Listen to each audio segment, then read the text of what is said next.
Hello, good morning बच्चों। अभी BEd first year history की अपनी इस क्लास में आप सब बच्चों का स्वागत है।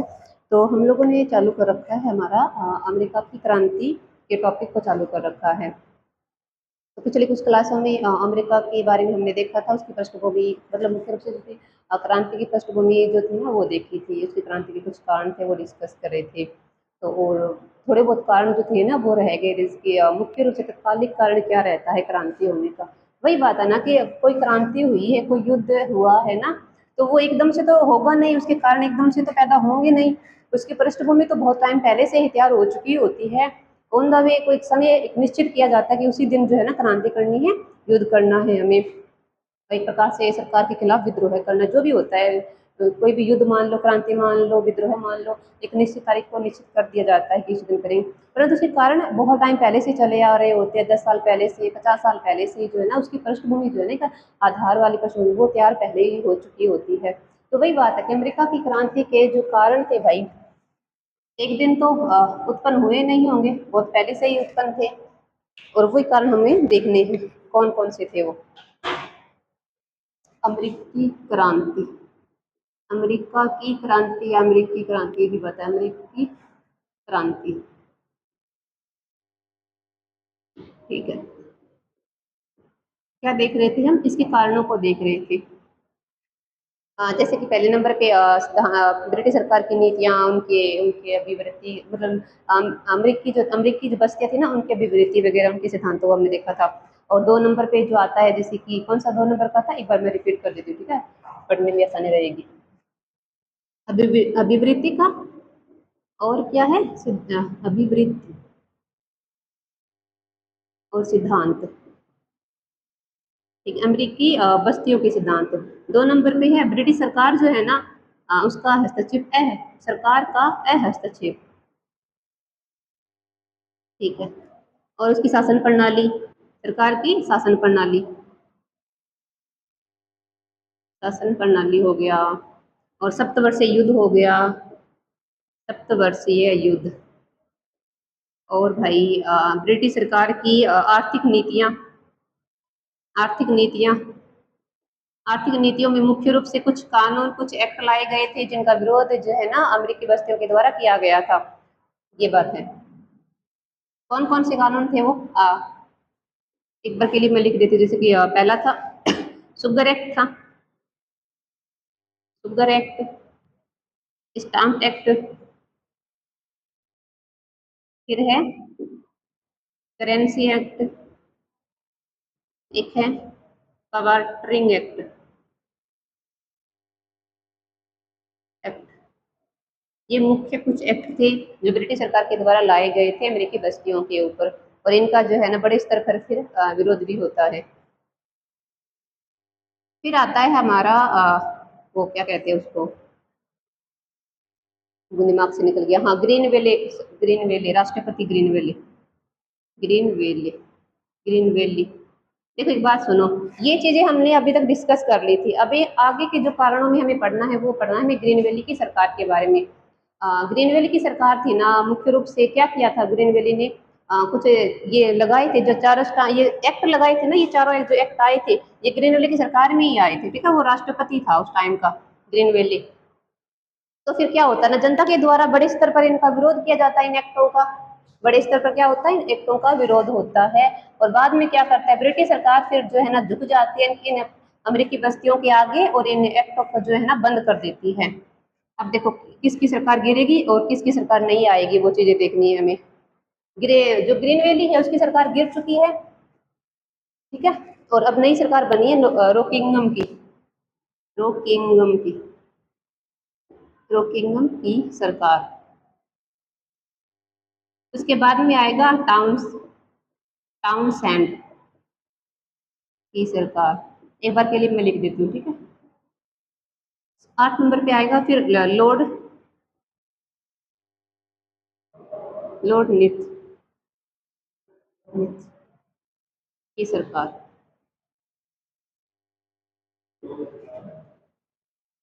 लॉर्ड नॉर्थ की सरकार, लॉर्ड नॉर्थ, ठीक है। एक बार के लिए मैंने ऊपर नीचे से लिखा, ठीक है। फिर क्या होता है, पहले ग्रीनवैली राष्ट्रपति होता है, तो उसके समय में कुछ एक्ट लगाए जाते हैं, मुख्य रूप से 4 एक्ट उसने लगाए थे, तो जनता के द्वारा उसका विरोध होता है और बाद में वो जो है ना खत्म कर दी जाती है। कौन करता है, वो नई सरकार बनेगी, रोकिंगम की सरकार, वो करता है ये। मतलब कहने का मतलब जो रोकिंगम राष्ट्रपति बनता है ना, तो आते ही वो क्या करेगा, पहला काम वो क्या करता है, वो आते ही स्टाम्प एक्ट जो होता है ना उसको बंद कर देता है। कौन से एक्ट को, स्टाम्प एक्ट को। इसने स्टाम्प एक्ट को बंद कर दिया है, रद्द कर दिया, ठीक है ना। यहाँ पे वो बात बोलता है रोकिंगम, वो एक बात बोलता है कि देखिए अमेरिकी जो मुख्य बस्ती है, अमेरिकी वासी जो है ना, वो ब्रिटिश सरकार है उसके अंडर में है, तो भाई ब्रिटिश सरकार उनके ऊपर जो है ना टैक्स लगा सकती है, कर लगा सकती है, ब्रिटिश सरकार को ये अधिकार है, ये बात वो बोलता है। बाद में क्या होता है ना, जनता उसको भी स्वीकार नहीं करती है और रोकिंगम की सरकार भी एक कुछ समय के बाद में गिर जाती है। फिर जो है ना टाउनसेंड यहाँ पे कोई प्रधानमंत्री राष्ट्रपति नहीं है, वो एक अर्थ मंत्री है। यहाँ पे जो प्रधानमंत्री बनेगा वो होगा विलियम पिट्स नाम का, विलियम पिट्स, विलियम पिट्स, ये है प्रधानमंत्री ब्रिटेन का, ठीक है। और ये जो प्रधानमंत्री है ना, तब एक अर्थ मंत्री बनता है इसके इसके मंत्रिमंडल में, उस अर्थ मंत्री का नाम था टाउनसेंड नाम का। जब हम पढ़ते हैं अपने आधुनिक भारत को, मतलब भारतीय इतिहास में जब आधुनिक इतिहास पढ़ते हैं ना, तो वहां पे आता है, जैसे पहले रेगुलेटरी एक्ट आता है 1773 का आता है, फिर आता है एक 1784 में पिट्स इंडिया एक्ट आता है। तो जो पिट्स इंडिया एक्ट था ना, वो इसी प्रधानमंत्री के नाम पर आया था। जब ये प्रधानमंत्री था ना, विलियम पिट्स जब ब्रिटेन का प्रधानमंत्री था, तब भारत में एक पिट्स इंडिया एक्ट बन के आया था।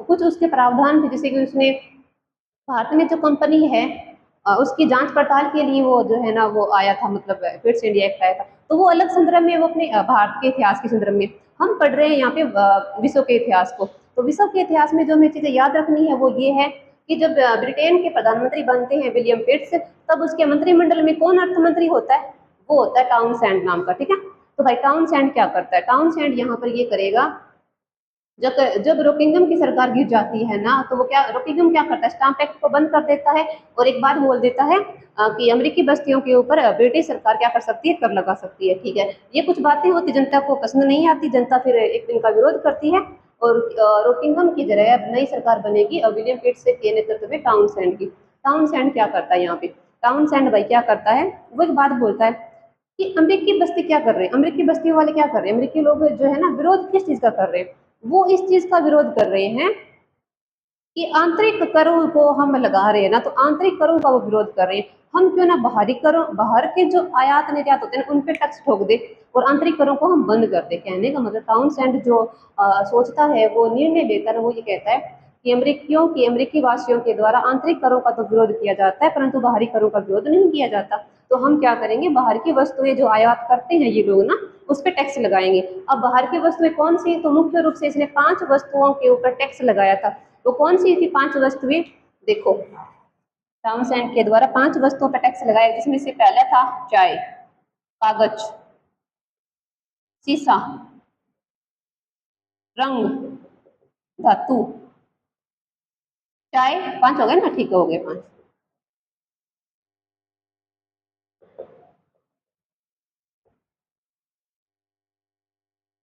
पांच हो गए।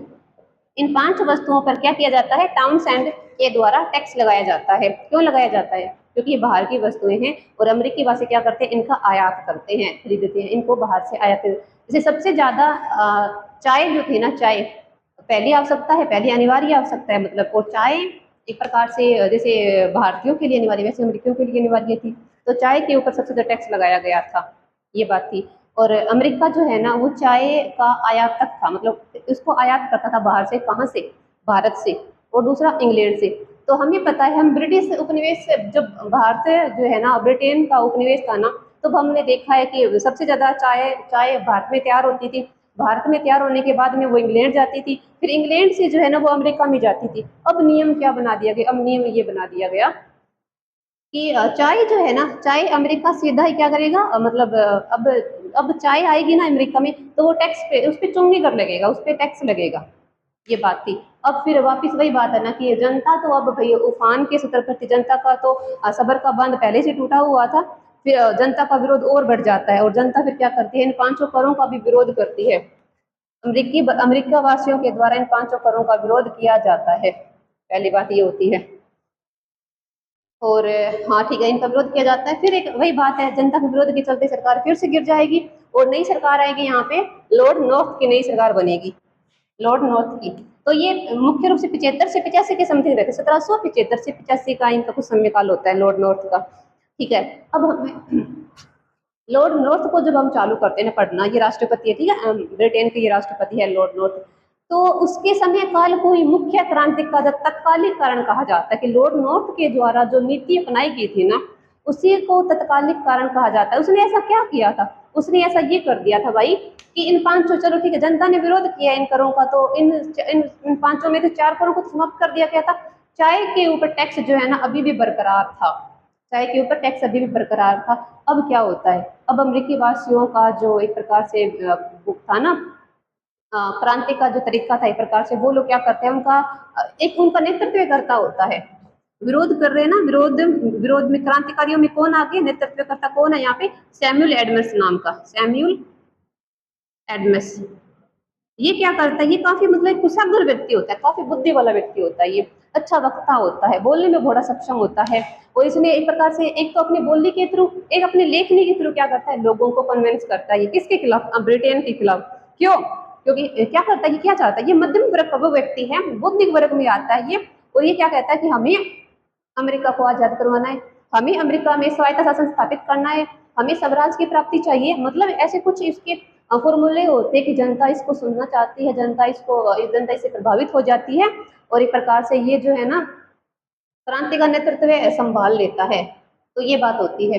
तो लॉर्ड नॉर्थ ने क्या कर दिया भाई, इस चाय चाय के ऊपर टैक्स जो है ना अनिवार्य कर दिया है, और इसने एक नियम बना दिया कि अब जो है ना, अब तक ऐसा क्या होता था, अब तक ये होता था कि भारत से तैयार चाय था ना, चाय चाय की बोरियां जो थी ना वो इंग्लैंड में आती थी, इंग्लैंड से फिर अमेरिका में जाती थी ना। अब क्या होगा, अब सीधा भारत से ही जो है ना वो बोरियां इधर अमेरिका में आएगी, कोई हम कुछ नहीं कमाएंगे, हम टैक्स वैक्स नहीं लेंगे, सीधा अमेरिका में जाएगी, और अमेरिकी लोग क्या करेंगे, टैक्स चुकाएंगे, मतलब पैसे चुकाएंगे, टैक्स चुकाएंगे। ये बात है, क्योंकि आप लोग खरीद रहे हो वस्तु को, तो आप लोग ही जाना भरोगे, वो बात थी। तो इस नीति का ये अमेरिका लोग जो है ना बड़े स्तर पर विरोध करते हैं कि नहीं हमें, मतलब ये लोग, और ये लोग अब इतना ऊपर आ चुके थे, इनका विरोध इतना ज्यादा बढ़ गया था ना कि अब कुछ भी कर लो आप ब्रिटिश सरकार वालों, ये मतलब कन्विंस नहीं हो सकते थे ये लोग। तो फिर एक घटना घटित हो जाती है जो कि एक प्रकार से बहुत ज्यादा सही थी इन क्रांतिकारियों के दृष्टिकोण से देखें तो, परंतु ब्रिटिश सरकार के दृष्टिकोण से देखें तो वो बहुत ज्यादा गलत थी, और उसका परिणाम जो है ना बहुत खतरनाक आता है। वो चीजों देखो क्या होता है, ऐसी घटना क्या होती है, तो वो होती है भाई बोस्टन टी चाय, 16/12/73, 1773 ये तारीख है, 16 दिसंबर 1773 की तारीख है। क्या होता है, Boston T party, T party, pattern party का मतलब ये नहीं कि पार्टी कर रहे थे, ऐसा नहीं था। पार्टी के नाम से ये नहीं कि पार्टी वार्टी कर रहे थे, ऐसा नहीं था।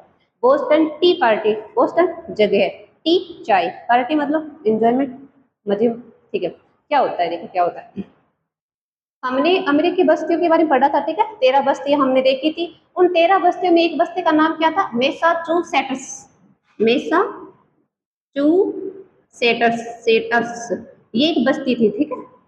तो मतलब बस 13 बस्तियों में एक बस्ती का नाम मैसाचुसेट्स था, ठीक है। इसके अंदर एक शहर था, उस शहर का नाम था यहाँ पर बोस्टन। आज तो देखो बोस्टन बड़ा शहर है अमेरिका का, और एक बंदरगाह भी बना हुआ है, ठीक है ना, उस टाइम भी बंदरगाह ही था ये, परंतु इस बस्ती के अंदर, इसके आसपास आता था, इसके अंदर ही आता था ये।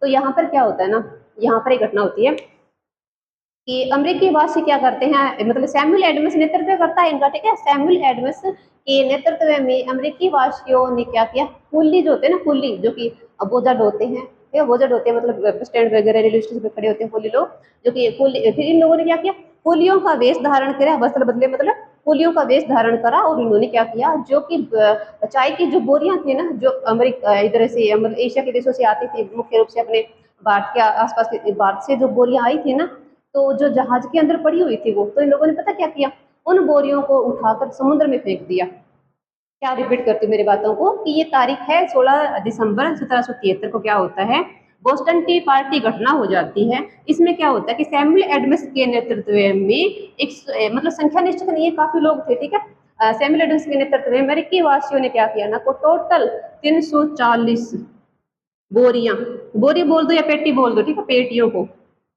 पेटियों या बोरियों, 340 बोरियों, मतलब किसकी बोरियां, चाय की बोरियां, 340 चाय की बोरियों को जहाज से उठाकर पानी में फेंक दिया, समुद्र में फेंक दिया था। तो क्या होगा, वेस्ट हो गया भाई, 340 बोरियां बहुत होती है, ठीक है। तो एक प्रकार से बहुत ज्यादा नुकसान होता है, किसको, इंग्लैंड को होता है। और जब इसके बारे में इनको पता चलता है, किसको, इस इंसान को, इस राष्ट्रपति को पता चलता है, या और कहीं भी इंग्लैंड में सूचना जाती है कि ऐसे ऐसे भैया अमेरिकी वासियों ने तो ये कर दिया, व्यापक स्तर पर नुकसान हुआ है ब्रिटेन इसको, तो फिर क्या किया जाता है, फिर क्या होगा, सरकार बौखलाई हुई पहले ही थी, अब क्रांतिकारियों ने और ज्यादा मतलब उनको गुस्सा दिला दिया। अब वो भी क्या करेंगे, वो भी दमनकारी करेंगे, दमनकारी नीतियां अपनाएंगे, कौन, ब्रिटिश वाली, ब्रिटिश सरकार के द्वारा अब क्या किया जाता है, कार्य किए जाते हैं, दमनकारी नीतियां अपनाई जाती है। तो यहाँ पे राष्ट्रपति कौन है, राष्ट्रपति है यहाँ पे लॉर्ड नॉर्थ। तो लॉर्ड नॉर्थ क्या करता है, दमनकारी नीति अपनाता है, कहने का मतलब ऐसे ऐसे मतलब क्या कहते हैं, इन क्रांतिकारियों के खिलाफ जो है ना, क्रांतिकारियों के खिलाफ एक्शन लेता है। वो क्या एक्शन लेता है, जैसे कि पहली, जैसे कि ये तत्कालीन कारण ही है, लॉर्ड नॉर्थ की जो सरकार थी ना, इसके समय में तात्कालिक कारण, तत्कालिक कारण में कौन सा था, Boston T party, Boston T party जो है ना, ये इस क्रांति का तत्कालिक कारण था, ठीक है। फिर क्या होता है, जब ये हो जाती है ना घटना, इस घटना के बाद में फिर सरकार क्या करेगी, सरकार बौखला गई है, सरकार फिर जो है ना सजा देगी इसको, इन क्रांतिकारियों को। फिर होगा लॉर्ड नॉर्थ की दमनकारी नीतियां, लॉर्ड नॉर्थ की दमनकारी नीतियां, सरकार भी अभी तक वेट कर रही थी, ये लोग कब मतलब हमें मौका दे, हम इनको जो है ना चपेट दे, दमनकारी नीतियां। क्या किया जाता है इन दमनकारी नीतियों में, सबसे पहले इसमें ये कहा जाता है, इनको मतलब इस बोस्टन की पार्टी में जो लोग, जो भी क्रांतिकारी थे, उनको ये कहा जाता है, पहली बात, जहां पर ये घटना हुई है, कहां पर हुई है, बोस्टन बंदरगाह पे हुई है, उसको सील कर दो भाई, क्या कर दो, उसको बंद कर दो, बोस्टन बंदरगाह को बंद कर दिया जाता है, ठीक है।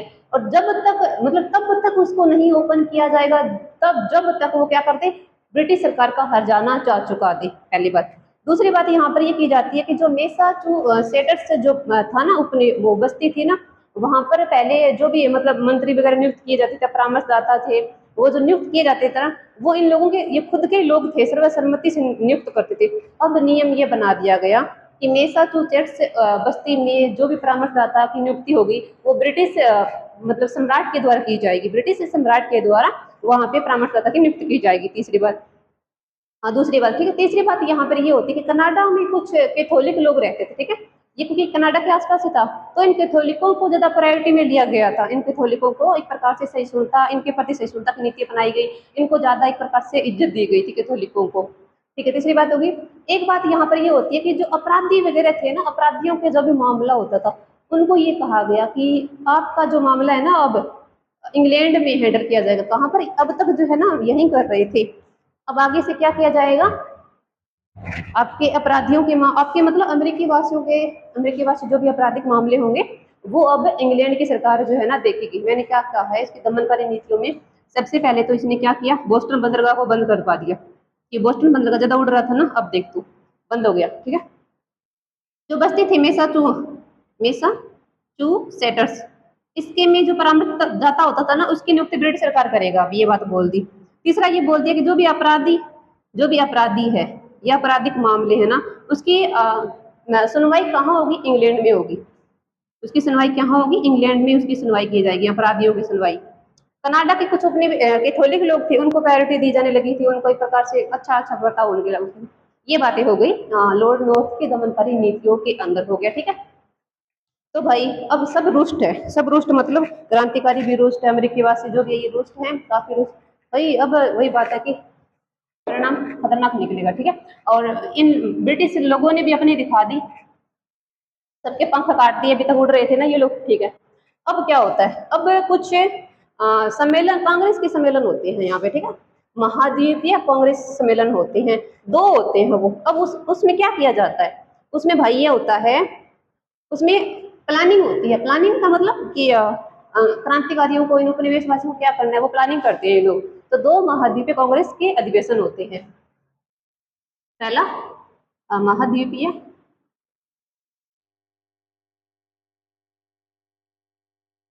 महाद्वीपीय कांग्रेस अधिवेशन, और यहाँ पे दूसरा महाद्वीपीय कांग्रेस अधिवेशन। देखो इसकी विशेषता क्या होती है। जो पहला है ना, इसका समय है भाई 1774, और इसका समय 1775। अगर तारीख का हम याद रखें तो इसे याद रख लो, 5/9 है और इसका 10/5 है, ये है 10 मई, और ये है 5 सितंबर 1774 को। ये तारीख है इन महाद्वीपीय कांग्रेस के अधिवेशन की। विशेषता क्या है इसकी? इसकी विशेषता ये है कि कहाँ होते हैं ये होते हैं भाई, दोनों एक ही जगह होंगे, ठीक है ना। दोनों एक ही जगह, क्या है, फिलाडेल्फिया पे, फिलाडेल्फिया, ठीक है। फिलाडेल्फिया जो है ना, मुख्य रूप से वर्जीनिया जो है ना, वर्जीनिया एक वो थी, बस्ती थी, उस वर्जीनिया का एक शहर था ये, ठीक है। 13 बस्तियों में एक वर्जीनिया बस्ती थी ना, उसका एक शहर था फिलाडेल्फिया। यहाँ पे ये दोनों महाद्वीपीय कांग्रेस अधिवेशन होते हैं, ठीक है। और इस जो 13 बस्तियां थी ना, उन 13 बस्तियों में से एक बस्ती ऐसी थी जो इस अधिवेशन में शामिल नहीं हुई, वो था जॉर्जिया। तो जॉर्जिया को छोड़कर अमेरिका की समस्त बस्तियों के लोग, उनके प्रतिनिधि इन सम्मेलनों में आए थे, इन अधिवेशनों में आए थे, और एक प्रकार से अपना मत व्यक्त किया था कि कैसे क्या करना है, क्या कुछ नहीं करना है। वो अपना एक प्रकार से तर्क वितर्क हुआ है, डिस्कस हुआ है आगे की प्रक्रिया को लेकर, आगे की नीतियों को लेकर इन लोगों के बीच में, ठीक है। पहली बात हुआ है 5 सितंबर 1773 को। दूसरी बात कहाँ हुआ है? तीसरी बात, ये लोग क्या चाह रहे हैं, क्या मांग है इनकी?